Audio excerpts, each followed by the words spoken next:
Good morning guys. 7 AM yan. Oras ng pakain ko kay Maymay. Nadaanan ko to si Kuya. Siya yung suki ko.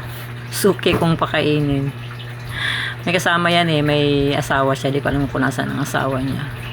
Ayan, namamalimos. Nangangalakal yan pero pag siguro pagod, walang kalakal, namamalimos siya. PWD po yan, di nakakarinig.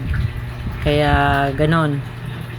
Talagang malalim ang kanyang pandinig. Sabi ko, sige po, antayin mo ako dito, bigyan kita ng pagkain.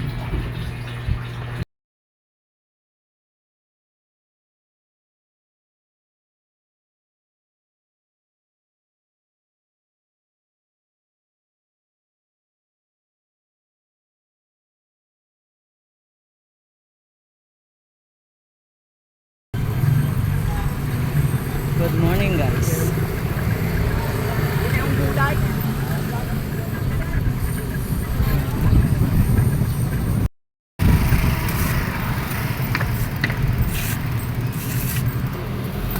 Kuya.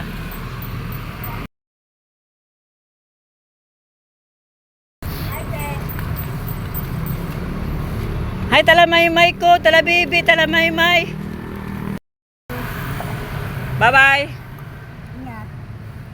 Ang talamaymay ko, tadi ka punta.